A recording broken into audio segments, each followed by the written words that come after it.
મોરબીમાં બપોર બાદ વરસાદ, શહેરમાં પવન સાથે વરસાદથી વાતાવરણમાં પ્રસરી ઠંડક, લોકોને બફારામાંથી મળી રાહત। સુરેન્દ્રવાસીઓને નહીં થાય સિંચાઈની સમસ્યા, ધોળીધજા ડેમ 95% ભરાયો।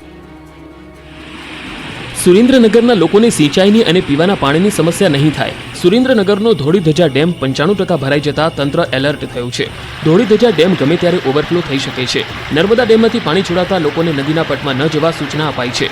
રતનપર, જોરાવરનગર, વઢવાણ, મેમકા, ભડિયાદ સહિતના ગામના લોકોને સતર્ક રહેવા સૂચના અપાઈ છે। ઉપરવાસમાં ભારે વરસાદ થતા ધોળીધજા ડેમમાં પાણીની પુષ્કળ આવક થઈ છે। સુરેન્દ્રનગર શહેરમાં આવેલો ધોળીધજા ડેમ 95% ભરાતા ખેડૂતો ખુશ થયા। નર્મદાના પાણીનો પ્રવાહ વધતા ડેમ વગર વરસાદે ઓવરફ્લો થવાની શક્યતા છે। સતત બીજા દિવસે ડોક્ટરો હડતાલ પર, મહાનગરોમાં ડોક્ટરોની રેલી। કોલકાતાની મેડિકલ કોલેજમાં જુનિયર મહિલા ડોક્ટર પર દુષ્કર્મ અને હત્યાની ઘટનાના વિરોધમાં સતત બીજા દિવસે ગુજરાતમાં પડઘા પડ્યા। તબીબોએ સમર્થન આપ્યું છે। હોસ્પિટલોમાં ઇમરજન્સી સિવાયની તમામ સેવાઓ બંધ રાખવામાં આવી। અમદાવાદના તબીબો પણ હડતાળ પર ઉતર્યા। મેડિકલ કોલેજની ઓપીડી બંધ રહી। સાથે જ મેડિકલ એસોસિએશનથી ઇન્કમટેક્સ સુધી રેલી યોજી। આઈએમએ સાથે સંકળાયેલી હોસ્પિટલ, સબ સેન્ટર અને ક્લિનિક સવારથી બંધ રહ્યા। સુરતના રસ્તાઓ પર તબીબોએ હલ્લાબોલ કર્યો। સુરતના રસ્તાઓ પર 600 થી વધુ તબીબો ઉતરીને વિરોધ પ્રદર્શન કર્યું। મેડિકલ એસોસિએશન પણ હડતાળમાં જોડાયું। મેડિકલ એસોસિએશને સુરતમાં રેલી યોજી। સુરતમાં કલેક્ટર કચેરી બહાર ડોક્ટરોએ નારી શક્તિ જિંદાબાદ, તાનાશાહી નહીં ચલેગીના નારેબાજી કરી અને કલેક્ટરને બોલાવવાના નારા લગાવ્યા। સુરત કલેક્ટરે કચેરી બહાર નીચે આવીને આવેદનપત્ર સ્વીકાર્યું।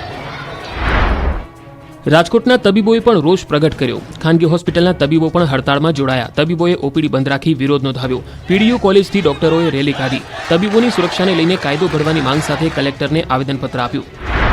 ભાવનગર મેડિકલ કોલેજના તમામ રેસિડેન્ટ અને ઇન્ટર્ન તબીબોએ કલેક્ટરને આવેદનપત્ર આપ્યું। તબીબોએ સરટી હોસ્પિટલ કેમ્પસ ખાતેથી કલેક્ટર કચેરી સુધીની રેલી યોજી ઘટનાનો વિરોધ કર્યો। તબીબોએ હાથમાં વિવિધ બેનર્સ અને સૂત્રોચ્ચાર સાથે રેલી યોજી।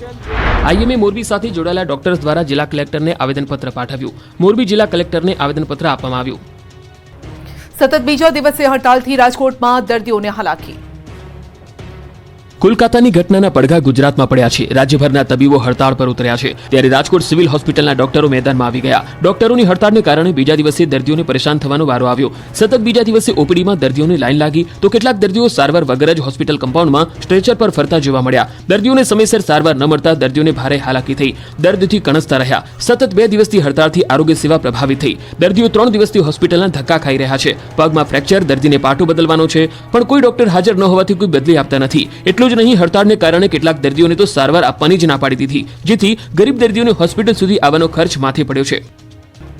લો કોલેજમાં એડમિશનમાં પડતી હાલાકીને લઈને રાજ્યભરમાં એબીવીપીનો વિરોધ। લો કોલેજમાં એડમિશનમાં પડતી હાલાકીના પ્રશ્નથી રોષ ફાટી નીકળ્યો છે। ત્યારે રાજ્યભરમાં એબીવીપી દ્વારા વિરોધ પ્રદર્શન કરવામાં આવ્યું। જામનગરમાં પણ કાર્યકર્તાઓ રસ્તા પર ઉતર્યા। લો કોલેજની ભરતી પ્રક્રિયાને લઈને એબીવીપી દ્વારા વિરોધ કરાયો। જામનગરની કેપી શાહ લો કોલેજના એબીવીપીના વિદ્યાર્થી કાર્યકર્તાઓ દ્વારા રસ્તા પર બેસીને વિરોધ કરાયો। એબીવીપીના કાર્યકર્તાઓએ રસ્તા પર ચક્કાજામ કરતા ટ્રાફિક જામ થયો। 7 રસ્તા પાસે પ્રદર્શન ગ્રાઉન્ડ નજીક રસ્તા પર ચક્કાજામ કરાતા પોલીસે કાર્યકર્તાઓની અટકાયત કરી। ત્યારે સુરતમાં પણ આ વિરોધના પડઘા પડ્યા છે। સુરત એબીવીપીના વિદ્યાર્થી કાર્યકર્તાઓ દ્વારા જિલ્લા કલેક્ટરને આવેદનપત્ર આપવામાં આવ્યું। એલએલબીના વિદ્યાર્થીઓ માટે ગવર્મેન્ટ ગ્રાન્ટેડ કોલેજોમાં હજુ સુધી એડમિશનની પ્રક્રિયા શરૂ થઈ નથી। એડમિશન પ્રક્રિયા શરૂ ન થતાં ઘણા બધા વિદ્યાર્થીઓ અને રાજ્યોમાં એડમિશન લેવા મજબૂર બની રહ્યા છે। હાઈકોર્ટમાં કોલેજની ગ્રાન્ટને લઈને ચાલી રહેલા વિવાદનો ઝડપથી ઉકેલ લાવવાની માંગણી કરાઈ। સફાઈ કામદારોએ પોરબંદર પાલિકા ગજવી।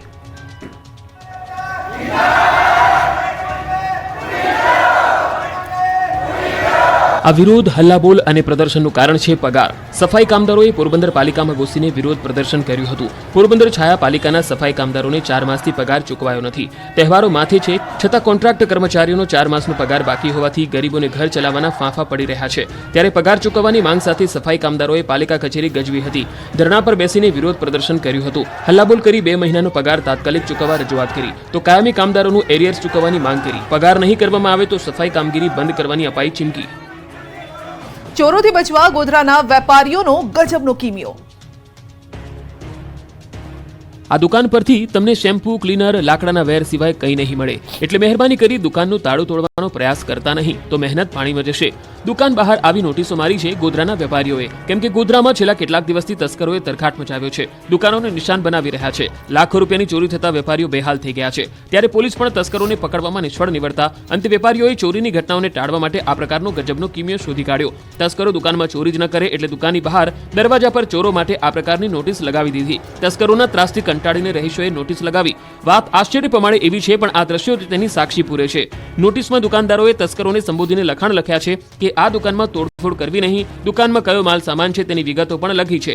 એટલું જ નહીં, દુકાનમાં તોડફોડ કરવાથી કંઈ મળે નહીં અને મહેનત પાણીમાં જશે એવા લખાણ લખ્યા છે. શહેરના કાઝીવાડા વિસ્તારમાં દુકાનો પર આવા સ્ટીકરો જોવા મળી રહ્યા છે.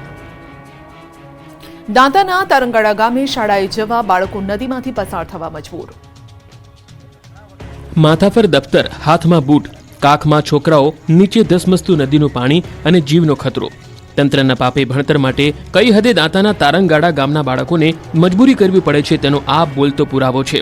દાંતાની તારંગાડા શાળામાં બાળકોને પહોંચવું હોય તો દરરોજ આ જ રીતે નદીમાંથી પાર થવા મજબૂર થવું પડે છે. જીવના જોખમે નદી પાર કરી શાળાએ વિદ્યાર્થીઓને પહોંચવું પડે છે. તારંગાડા ગામની પ્રાથમિક શાળામાં ના ફક્ત બાળકો, શિક્ષકો પણ આ જ રીતે નદી પાર કરીને શાળાએ પહોંચે છે. શાળામાં આવવા માટે વિદ્યાર્થીઓને માથે દફતરો મૂકીને નદી પાર કરવા આવવું પડી રહ્યું છે, કેમ કે શાળાએ જવા માટે કોઝવે નહીં હોવાથી સતત વહેતા પાણીના વહેણ વચ્ચે વિદ્યાર્થીઓ શાળાએ જવા મજબૂર જોવા મળ્યા. દર ચોમાસામાં વિકટ સ્થિતિ બનતી હોવાના કારણે વિદ્યાર્થીઓ અભ્યાસ કરવા માટે શાળાએ આવી શકતા નથી, જેથી તેઓના ભણતર પર ભારે અસર પડે છે. ગત વર્ષે 2 બાળકો તણાઈ જતા હજુ સુધી તંત્રની આંખો ઉઘડતી નથી. વિદ્યાર્થીઓ માટે ચોક્કસ કોઈ ઉકેલ લાવી શક્યું નથી. હાલાકીભરી સ્થિતિમાં અભ્યાસ કરતા વિદ્યાર્થીઓ માટે શાળામાં પૂરતા ઓરડા પણ નથી. ધૂમધકતા તડકામાં બેસીને કરવો પડે છે અભ્યાસ. સુરતના કામરેજમાં દીપડો તોફાને ચડ્યો છે અને ખેડૂતોમાં ફફડાટ. સુરતના કામરેજમાં ફરી એકવાર દીપડો તોફાને ચડ્યો. સુરતના કામરેજના એક ખેતરમાં આંટાફેરા મારતા ખેડૂતોમાં ફફડાટ ફેલાયો. શિકારની શોધમાં બિંદાસ્ત ફરી રહેલો દીપડો કેમેરામાં કેદ થયો. વિડીયોમાં જોઈ શકાય છે કે દીપડો કામરેજના 84 ગામ પાસેના એક ખેતરમાં ફરી રહ્યો છે. આ ઘટનાને કોઈ સ્થાનિક દ્વારા કેમેરામાં કેદ કરવામાં આવી હતી.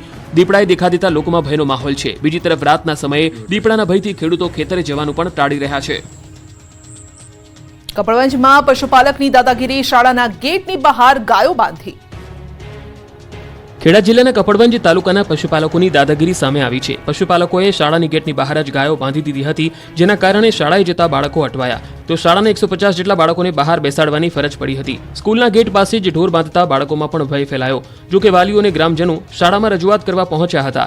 વાલીઓએ પશુપાલકોને સમજાવતા પશુપાલકોએ દાદાગીરી કરી. અંતે આ સમગ્ર મામલે પોલીસને જાણ કરાતા પોલીસ શાળાએ પહોંચી હતી. શાળાના મુખ્ય ગેટ બહાર બાંધેલી ગાયો છોડી પશુપાલકો સામે કાર્યવાહી હાથ ધરી હતી.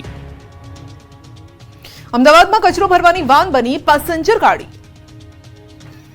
અમદાવાદમાં કચરો ઉપાડવાનું વાહન પેસેન્જર વાહન બની ગયું. જુઓ આ દ્રશ્યો, જેમાં કચરો ભરીને લઈ જવાનો હોય તે વાહનમાં લોકો ઉપર બેસીને બિંદાસ્ત સવારી કરી રહ્યા છે.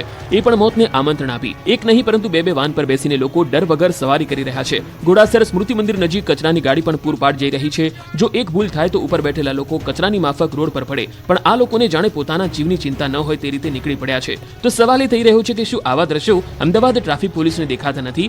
રોડ પર અકસ્માત થાય તો આખરે કોણ જવાબદાર? કોણે કચરાની ગાડીમાં જોખમી સવારીની મંજૂરી આપી? કાનપુરમાં સાબરમતી એક્સપ્રેસના 22 ડબ્બા પાટા પરથી ઉતર્યા. ઉત્તર પ્રદેશના કાનપુરમાં સાબરમતી એક્સપ્રેસ ટ્રેન પાટા પરથી ખડી પડી હતી. તેના 22 ડબ્બા પાટા પરથી ઉતરી ગયા છે. ટ્રેન વારાણસીથી અમદાવાદ તરફ આવી રહી હતી. આ દુર્ઘટનામાં કોઈ જાનહાનિ થઈ નથી. કેટલાક યાત્રીઓ ઘાયલ થયા છે. કાનપુર શહેરથી 11 કિલોમીટર દૂર ભીમસેન અને ગોવિંદપુરી સ્ટેશન વચ્ચે વહેલી સવારે અકસ્માત થયો હતો. ટ્રેક પર મૂકેલી કોઈ ભારે વસ્તુ સાથે અથડાવાને કારણે ટ્રેન પાટા પરથી ઉતરી ગઈ હતી. ડ્રાઈવરનું માનીએ તો પથ્થર સાથે અથડાવાના કારણે આ અકસ્માત થયો હતો. એક્સપ્રેસ રેલવે ટ્રેક પર પોતાની ઝડપે દોડી રહી હતી. ટ્રેનમાં બધા મુસાફરો શાંતિથી સૂઈ રહ્યા હતા. કાનપુરના ગોવિંદપુરી સ્ટેશનની નજીક ટ્રેન આવતા જ જોરદાર અવાજ આવતા લોકો જાગી ગયા હતા. ટ્રેનમાં સવાર લોકો ભારે હોબાળો અને બૂમા પાડવા લાગ્યા. એટલામાં જ ટ્રેન જોરદાર અવાજ સાથે થંભી ગઈ. ટ્રેન ઊભી થતાં જ ગભરાઈ ગયેલા લોકો તરત જ બહાર આવી ગયા અને જોયું તો તેનાથી તેઓ ચોંકી ગયા. ત્યારે રેલવે મંત્રીએ સોશિયલ મીડિયા સાઇટ એક્સ પર આપેલી માહિતી પ્રમાણે આ બનાવમાં કોઈ પ્રવાસી કે સ્ટાફને ઈજા થઈ નથી અને યાત્રીઓ માટે અમદાવાદ તરફ આગળના પ્રવાસની વ્યવસ્થા કરી. આ બનાવ બાદ ઘણી ટ્રેનોના રૂટમાં બદલાવ આવ્યો. ખોડલધામના નરેશ પટેલ અને જયેશ આદડિયા વચ્ચે કોલ્ડ વોર. દિલીપ સંઘાણીએ સમજાવટની જવાબદારી લીધી. સૌરાષ્ટ્રના બે દિગ્ગજ પાટીદાર નેતા જયેશ રાદડિયા અને ખોડલધામના નરેશ પટેલ વચ્ચેનું કોલ્ડ વોર હવે કોઈનાથી છૂપું નથી. પાટીદાર સમાજના બે નેતા વચ્ચે કોલ્ડ વોરનો મામલો વધુ ગૂંચવાયો છે. સૌરાષ્ટ્રના બે દિગ્ગજ પાટીદાર નેતાઓ વચ્ચે વર્ચસ્વની લડાઈ બરાબર જામી છે. ત્યારે બંને નેતાઓને સમજાવવાની જવાબદારી દિલીપ સંઘાણીએ લીધી છે.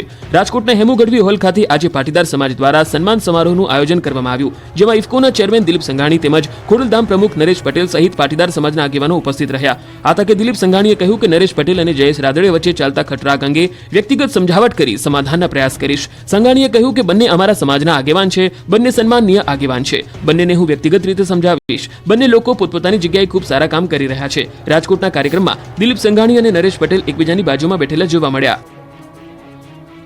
હીરામાં મંદી દૂર થાય તે માટે 11 કિલોમીટર ચાલી રત્ન કલાકારો સાળંગપુર પહોંચ્યા, ટેકાવ્યું માથું.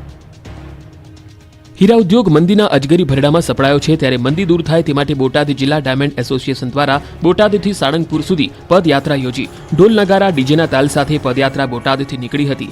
11 કિલોમીટર ચાલીને રત્ન કલાકારો સાળંગપુર પહોંચ્યા હતા. ત્યારબાદ દાદાના દર્શન કરી ધ્વજારોહણ કર્યું. હીરા ઉદ્યોગમાં ઘણા સમયથી મંદી છે, જે દૂર થાય તે માટે દાદાને પ્રાર્થના કરી. યાત્રામાં હીરા વેપારી, કારખાનાના માલિકો, રત્ન કલાકારો પણ જોડાયા. બોટાદ જિલ્લામાં 1200 થી 1500 હીરાના કારખાનામાં 70,000 જેટલા પરિવાર ચલાવે છે પોતાનું ગુજરાન. હાલ તેઓના ઘરનો ચૂલો સળગાવવો પણ મુશ્કેલ બની ગયો છે. કષ્ટભંજન દેવ હનુમાનજીને 2000 કિલો ડ્રાયફ્રૂટનો અન્નકૂટ ધરાવાયો. ડ્રાયફ્રૂટના વાઘા સૂર્યમુખીની થીમવાળો શણગાર કર્યો. સુપ્રસિદ્ધ યાત્રાધામ સાળંગપુર કષ્ટભંજન હનુમાનજી મંદિરે પવિત્ર શ્રાવણ મહિનાની ભવ્યાતિ ભવ્ય ઉજવણી કરવામાં આવી રહી છે. દર શ્રાવણ માસ દરમિયાન દર શનિવારે હનુમાનજી દાદાને દિવ્ય શણગાર તેમજ અન્નકૂટ અને વિવિધ કાર્યક્રમો યોજાય છે. ત્યારે શ્રાવણ માસના શનિવારે હનુમાનજી દાદાને ડ્રાયફ્રૂટના વાઘા સાથે સિંહાસને સૂર્યમુખીની થીમવાળો શણગાર કરાયો. દાદાને ડ્રાયફ્રૂટના વાઘા પહેરાવી ડ્રાયફ્રૂટનો અન્નકૂટ ધરાવી આરતી કરવામાં આવી. સૂકી દ્રાક્ષ, કિસમિસ, જરદાલુ, અંજીર, બદામ, કાજુ, પિસ્તા અને ખજૂર વગેરેનો અન્નકૂટ ધરાવવામાં આવ્યો. ભક્તોએ દાદાના આ અલૌકિક શણગારના દર્શન કરી ધન્યતા અનુભવી. દાદાના ડ્રાયફ્રૂટના વાઘા 3 દિવસની મહેનતે રાજકોટમાં તૈયાર થયા છે, તો દાદાના સૂર્યમુખીની થીમ 4 દિવસની મહેનતે વડોદરામાં તૈયાર થઈ છે. દાદાને 2000 કિલો ડ્રાયફ્રૂટનો અન્નકૂટ ધરાવાયો છે. આ અન્નકૂટ માટે ડ્રાયફ્રૂટ અમદાવાદથી મંગાવવામાં આવ્યા. શ્રાવણ માસ દરમિયાન શ્રી હનુમાનજી ચાલીસા પાઠ અનુષ્ઠાનનું આયોજન કરવામાં આવ્યું. શ્રી હરિ મંદિરમાં દિવ્ય હિંડોળાના તેમજ મંદિર પટાંગણમાં યજ્ઞશાળામાં મારુતિ યજ્ઞના અનેરા દર્શનનો લાભ લઈ ધન્યતાનો અનુભવ કર્યો છે. ખંભાતના સ્વામિનારાયણ મંદિરમાં ભવ્ય હિંડોળા ઉત્સવ મનાવાયો. આણંદ જિલ્લાના ખંભાતમાં 125 વર્ષ જૂના પૌરાણિક સ્વામિનારાયણ મંદિરમાં હિંડોળા ઉત્સવનું આયોજન થયું. આણંદ જિલ્લાના ખંભાત શહેરના રાણા ચકલા વિસ્તારના સ્વામિનારાયણ મંદિરમાં ભવ્ય હિંડોળા ઉત્સવ મનાવાયો. મંદિરમાં હીર કહેતા સુરતના કલાત્મક હિંડોળા ભક્તો માટે આકર્ષણનું કેન્દ્ર બન્યા. સ્વામિનારાયણ ભગવાનના સમયમાં 200 વર્ષ પૂર્વ ખંભાત દરિયાઈ બંદર હતું અને હીર કહેતા સૂતર ખંભાતનું પ્રખ્યાત હતું, જેથી તે સમયે સ્વામિનારાયણ ભગવાન ભક્તો શ્રી હરિને હીરનો ખેસ પહેરાવતા. ત્યારબાદ ખંભાત સ્વામિનારાયણ મંદિર બન્યું અને પ્રતિવર્ષ શ્રાવણ માસમાં શ્રી હરિને હીરના હિંડોળે ઝુલાવવામાં આવે છે, જેના દર્શન થકી ભક્તો ધન્યતાનો અનુભવ કરે છે. મંદિરમાં સંધ્યા આરતી સમયે સંગીતના વિવિધ રાગ પર કાંસી જોડા અને ઢોલના તાલ સાથે ભજનની રમઝટ બોલાવાય છે. ભક્તો દ્વારા શ્રી હરિના વિવિધ ભજનોનો ઉત્સવ સાંભળવો એક લહાવો છે. જૂનાગઢમાં જૂની ડિઝાઇન મુજબનો બ્રિજ કરવાની માંગ 1000 સહીવાળો પત્ર પીએમને મોકલાયો. જૂનાગઢને મળેલા પ્રથમ ઓવરબ્રિજને લઈને વિવાદ વકર્યો છે. તંત્રએ બ્રિજની ડિઝાઇન બદલી નાખતા હવે સ્થાનિકો મેદાનમાં આવ્યા. સ્થાનિક તંત્ર, ધારાસભ્ય, સાંસદ અને સીએમને રજૂઆત કર્યા બાદ પણ બ્રિજની ડિઝાઇનમાં કોઈ ફેરફાર નહીં થતા રોષ ફેલાયો છે. ત્યારે લોકોએ 1000 સહીવાળો પત્ર પીએમને લખીને જૂની ડિઝાઇન પ્રમાણે ઓવરબ્રિજ બનાવવાની માંગ કરી. પહેલા H આકારની બ્રિજની ડિઝાઇન હતી, પણ 2.5 વર્ષ બાદ પદાધિકારીઓ બદલાતા જૂનો ઠરાવ રદ કરી નવી ડિઝાઇન પ્રમાણે S આકારના બ્રિજને મંજૂરી આપતા વિવાદ વકર્યો છે. S આકારના બ્રિજને જૂની બોડીએ નામંજૂર કર્યો હતો, તેને ફરીથી મંજૂરી આપતા રોષ છે. રક્ષાબંધનના તહેવારને લઈ રાખડી ઉદ્યોગમાં તેજી. ટંકારામાં બહેનો તૈયાર કરે છે 60 લાખથી વધુ રાખડી.